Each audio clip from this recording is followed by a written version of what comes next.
Hi guys, magandang hapon po sa inyong lahat.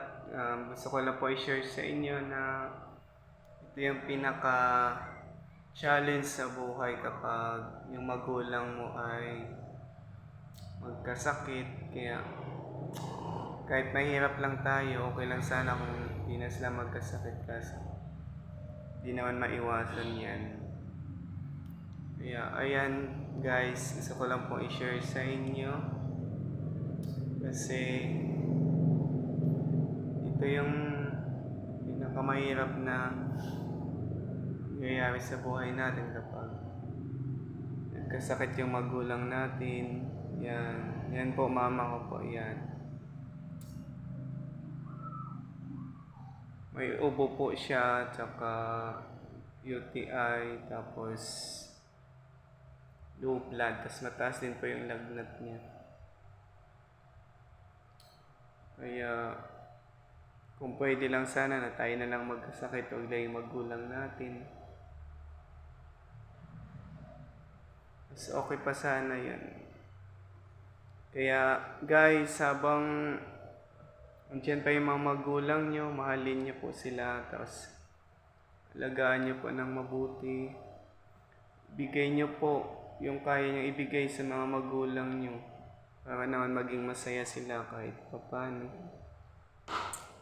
Sana lang, wish ko sa mga magulang nyo na okay sila at layo sila sa mga ganitong pangyayari. Yan, mama ko ay naubo po siya. So dito po kami ngayon sa Mahayag Isabel Leyte Hospital. Yan. Sa mga gusto pong mag-abot ng kanilang konting tulong, PM nyo lang po ako. Pero okay na po kahit wala. Ang mahalaga, gumaling po yung mama ko. Yun po yung lagi ko pinagpa-pray kay Lord. Sana gumaling na si mama. Kasi nahihirapan po siya eh. Kahit naman tayong mga anak, di ba makikita yung magulang natin na nakaganyan. Siyempre, nahihirapan din tayo.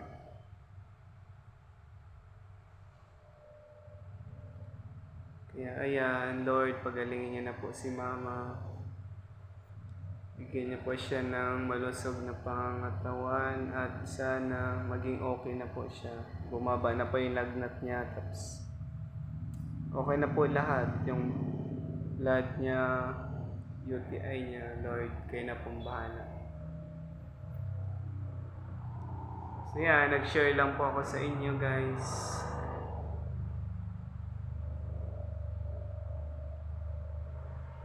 So dapat mahalin po natin ang ating mga magulang habang kasama pa natin sila.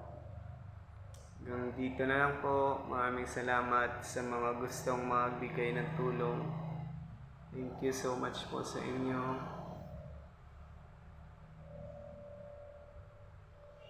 Magpagaling ka na ma para makauwi na tayo.